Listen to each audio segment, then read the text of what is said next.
Hey guys, and welcome to a new video. Yesterday night, GGG released the second part of the Balance Manifesto. There should come a lot more of these, but they're like split into smaller parts.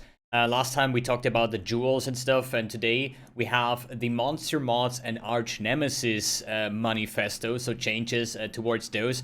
I got spoiled a little bit based on Twitter and thumbnails of other people, of other content creators, where they say like, "Oh, Arch Nemesis removed. We go back to an older form and stuff." No idea what this is about, but I would say let's find out. Let's read through the Balance Manifesto for Monster Mods and Arch Nemesis, and the link is given in the description below if you want to read yourself or for further reference. So, in our upcoming 320 expansion, Arch Nemesis will be replaced with a system that is more similar to the way Monster Mods worked in the past. Okay, this is a sentence that has a lot of power in there. Arch Nemesis will be replaced with a system that is more similar to the way monster mods worked in the past. So this is like sad, good, bad, everything together combined. Let's read the other couple things here before I give you my 2 cents about it. The issue that players often had with Arch Nemesis were the keyword mod names were not fully descriptive of what they did. I mean, yeah, it's kind of true. I mean, it just has a name, and it is like, we say, have strings attached to certain abilities, which nobody cares about, just the ones that you regularly die on, right?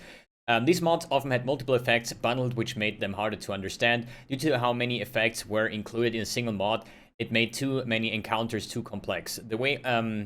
The way Arch Nemesis rewards were set up meant that many players felt like they couldn't just kill a monster. They had to consider if they wanted to bring a magic find character to maximize rewards. So this is probably, tailored towards the magic finder, the loot goblins, the MF color matter, and so on.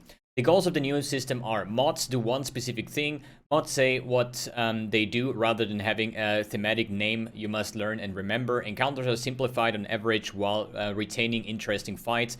Players are no longer required to do annoying actions to maximize rewards. Let's examine those goals individually. So here's the thing with Arch Nemesis. So why do I think it is sad? Because we all know Arch Nemesis is the player base's nemesis pretty much, based on the last couple leaks, especially like since 3.17, where it was a leak mechanic where you could basically build your own Arch Nemesis. So that was a leak mechanic that was totally fine. Just make it as hard as you want, as hard as you can. And then, like, I remember there was like one guy asking me if I can do boss service because he spawned an Arch Nemesis that he couldn't defeat. And surprisingly, I couldn't do either. This was like so incredibly tanky monster with like, I don't know, a freaking million ES region per second and like 90 max all res or whatnot. It just was impossible for me to kill this thing. Even though my character was set up to do all kinds of uber bosses and carries, so that was actually kind of ridiculous. But as I say again, this was in Arch Nemesis, this was the leak mechanic, so it was totally fine. If you want to keep it simple, easy, or do like insane recipes to create ridiculous monsters, but then it's your own fault, right? So what happened with Arch Nemesis, the following leaks, where they basically or at least took over like all the old rare monsters like we used to know them, like Bloodlines, Nemesis, and whatever, they all got replaced by Arch Nemesis. So I think there is like a lot of effort from the side of GGG to make this new system work. It just like, I think there's always like a big problem with like the idea that somebody has and the execution. What is like the outcome what we are experiencing as a player base? There's always two things. And I think the idea overall is pretty good. It's pretty genius, and it's good to revamp a system that is like many years old and just out of date, basically, right? But when it comes to the execution, we saw that this is actually, became kind of our nemesis. It was terrible. If you remember the early leak starts with the Arch Nemesis monsters, completely overtuned, like ridiculously overpowered, and even in the early stages, I will never forget this Essence monster died like 17 times on like level 4 or something until I could finally kill it, right?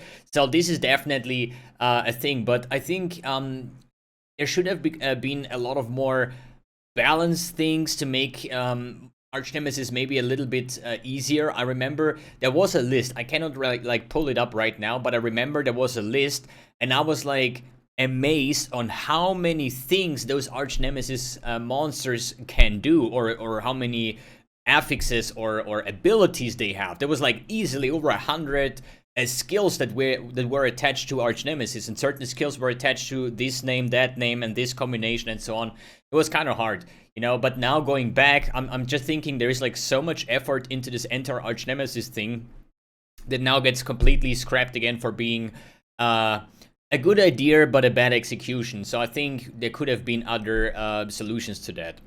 So yeah, let's take a look. Mods do one specific thing. Here is an example. The Magma Barrier Arch Nemesis mod did a whole lot of stuff. It started by putting a Magma Barrier around the monster. I mean, that's what the name says, but this is what I associate with it. Hey, it's Magma Barrier, so it has a Magma Barrier. I mean, 5-head, right?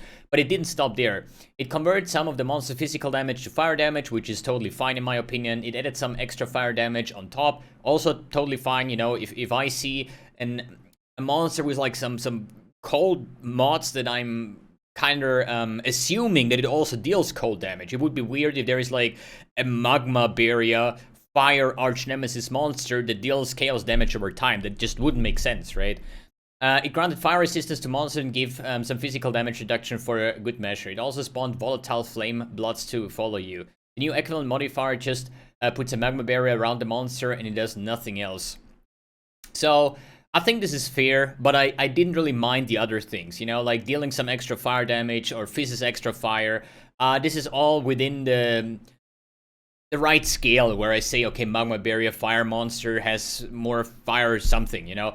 When it comes to fire resistance, this is a bit of a questionable thing, just because I know from myself, like, have you ever seen, or if you played the leaks or the past leaks, you definitely know that the majority of Arch Nemesis monsters do not really bother you at all, based on a certain gear level, right?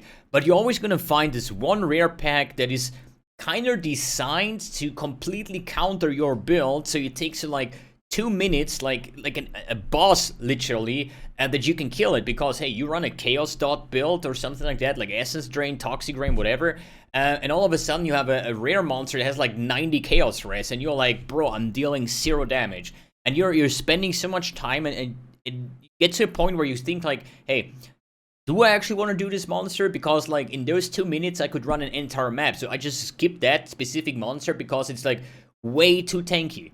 And you have the similar thing in Simulacrum, for example. If you have an Ignite build and you meet Omniphobia Cosis or Wave 28 and 29, those kind of things, and it comes with like plus 50 fire resistance and maximum fire resistance and those kind of things, this wave is gonna be so freaking much harder to deal with than with the other things. So I personally don't mind the damage output of the monster, but I kind of mind about the defense layers of the monster, to just sometimes even disabling your entire build, you know?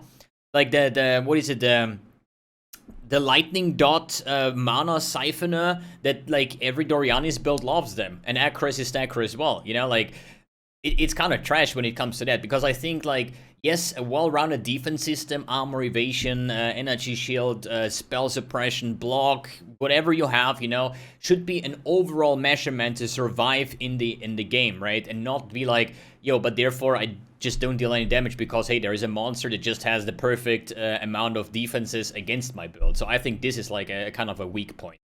Mods say what they do rather than having a thematic name. You must learn remember, for example, rather than incendiary, which I don't know what this word means, neither do I know what this actually does, which broke down into 6 properties. You'd now see monster with either ignites or fire and ignite resistant instead of Deadeye, which did 5 separate things. You'd now see applies random mark, extra crits, accurate. This is fine. This is totally fine, and I think this is good. You know, I see a rare pack, I mouse over it, and it says applies a random mark, so I know what's coming, right? So I definitely get the point what they're saying, like, we don't want to try to give them specific names like, hey, that's a Deadeye monster, and I'm like, oh, wait a second, let me Google. Deadeye affix, what does it do? Oh, it applies a random mark. Oh, it does this. Oh, it does that. And in the next map, you know, I already forgot what Deadeye was, you know, so that's totally fine and makes sense. Encounters are simplified on average while retaining interesting fights. The pool of mods that involve complex interactions like spawning volatiles or ground effects on death have been heavily diluted by the presence of the simpler mods.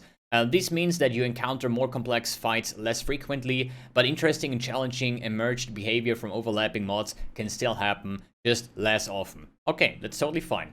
Players are no longer required to do annoying actions to maximize rewards. In Arch Nemesis, rewards were associated with individual mods. This meant that you could tell what kind of rewards you would get in advance. In some cases, you were effectively required to fetch a magic find calling character to make sure that you maximized the value of monster mod that you had found. In other cases, you would ignore monsters completely if you knew that it would only drop rewards that were of no value to you. In a new system, we have added significant pool of new rewards to rares, but the reward that is on the monster is hidden and not associated with a specific mod. So you don't know what kind of rewards you will get until you kill the monster. Rare monsters with more mods are more likely to have these special hidden reward mods. This new reward system smoothed out the spikiness that Arch Nemesis reward system had. I totally agree with that. And here is the major problem that I personally have with Magic Find overall. Back in the days, and I'm talking about, like, I don't know, where we had Elder Shaper, Ping Pong, where there was no Mage Blood, you know, Headhunter was the go-to belt for almost everything besides bossing, right? So what happened was, back in the days, you could, like, modify your Atlas to, like, permanently sustain barrel chambers because there was Doctor cards dropping, right? And the majority of Magic Finders were locked down to, like, a tier 3 barrel chamber or a T2 tower map to farm nurse cards, for example, right? Only if you had, like, really good gear. And in the old currency, we talk about, like, 100 exalts plus or something like that.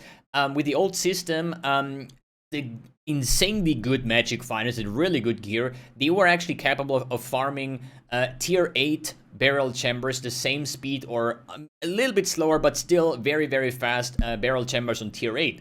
You didn't saw any Magic Finders going for tier 16 because it was just not worth it and it was too hard and your character is screwed anyways. But this was back in the days when there wasn't, like, this insane amount of defense layers required to actually do content. Nowadays, everybody has, like, determination and grace and spell suppression, and, like, you need to layer those defensive mods to just have a chance of having a good experience while high tier mapping.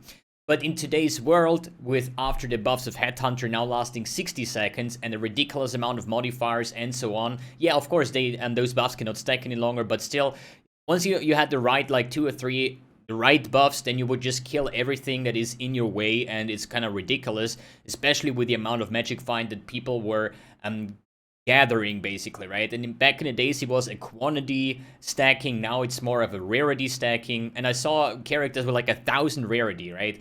And I feel kind of just sad about it and, like, frustrated. If I make a character that has a well-rounded offense and defense and movement speed and everything, where I say, this is a great character, this is fun to play, I'm gonna farm my Defiled Cathedrals to try to farm Apothecary cards, right?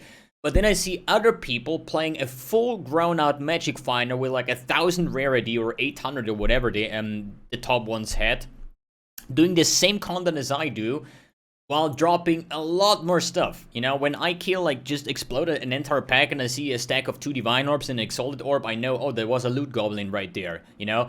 And I feel sad about it because the other guy that is just playing Magic Find, yeah, he sometimes die, cast on Death Portal, easy fix, you know, but once you get going with Headhunter, you pretty much unkillable at this point. But hey, he gets a stack of, like, 15 Divines, you know, and I'm, like, kind of sad. Like, I don't want Magic Finders that are having, say, not a good layer of defense and, like, shit damage unless they steal the right amount of buffs, you know? I don't want to have those kind of builds to the same content as my well-rounded beast character is doing, okay? And I think this is, like, a major issue. If they would be locked down to, like, some low-tier mapping where you could always, like, you know, if you don't know what to play and stuff, make a Magic Finder for, like, 10 Divines and just farm, like, some lower-tier maps or something just to get some raw currency in, that's totally fine. But as long as Magic Finders are able to farm the most difficult content in the entire game, even up to, like, 100% Delirium, that's where I see where the problem is. Because in the end of the day, we go back to, like, Diablo 2 meta, where everybody has, like, a Magic Find Blizzard Sork and doing, like, 1,000 Mephisto runs on Hell mode and stuff, you know? I think this is just bad for the game, you know? I think it's bad for the overall just balancing and enjoyment of the game if you always have in the back of your head, hey, if I would do a magic finder, even though I don't want to, but I would make a lot more currency per hour, and I should maybe do it because, hey, I want to have a mage blood belt. You guys get the idea of what I want to talk about, or what I want to say, right? So I'm so far that I say, I personally wouldn't mind if they remove Headhunter completely. I personally would not mind if they would remove Mage Blood.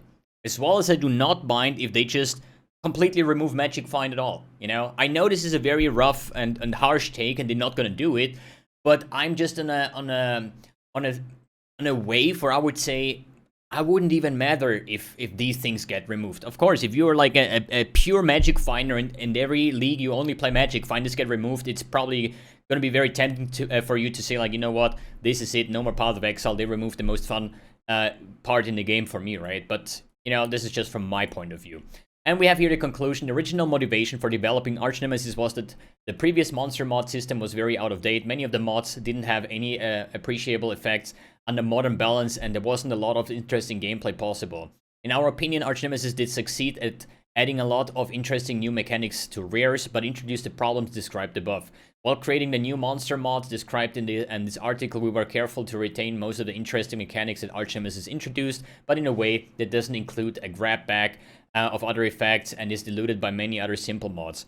The result is a system that is very similar to what Monsters mods used to be like, but with a much more up-to-date content and balance. Mods are simpler and say exactly what they do, while you can certainly still rarely encounter scary combinations of mods that really wake you up. It's a lot rarer than it was under the Arch Nemesis system. We feel that the new system is more modern and interesting than the old monster mod Nemesis system, and is clearer and easier to understand, and the heat of combat than Arch Nemesis was. So yeah, this is basically what they tried to achieve, but this is... The thing is, like, this leaves so much room for speculations, how it's maybe gonna work out, and if it's going to be better or worse, or, you know, this is everything that needs to be playtested, you know? We, as a, like, there's always, like, the developers trying to provide something that is very good for us, and hope that we're gonna like what they do, because this is how it basically works, right? But we're gonna see, once there is league start, once we fight this new type of Arch Nemesis modifiers, or the easier modifiers, if it's, you know, overtuned again, you know, just because it's simpler doesn't mean that it's not, like, overtuned, you know, there needs to be a lot of balancing, and there's another question, since there is a lot less mods, what about Headhunter? Is this the downfall of the Headhunter? Because, yeah, okay, they last 60 seconds, but there is overall less rare packs, and they don't have, like, 5 mods anymore, they only have, like, 1 or 2 mods, so you're gonna steal a lot less buffs with it and stuff. So, as I said, everything with this post is, like, we know the direction where it's going, but I wouldn't, like, spam Reddit that this is that and this is that, and you know what people like to do, because it needs to be playtested. We need to see how this works out. I personally think this is a great idea. It's a great way to move forward. And as I say in the start again, you know, it's always about the idea and the execution. So we know the idea, but we're gonna find out about the execution. But this looks very interesting, and I'm already looking forward. I'm super hyped for 320, because at the end of the day, you know, it cannot be really worse than Calandra League. All right, guys, thanks for tuning in, thanks for watching, and see you in the next video.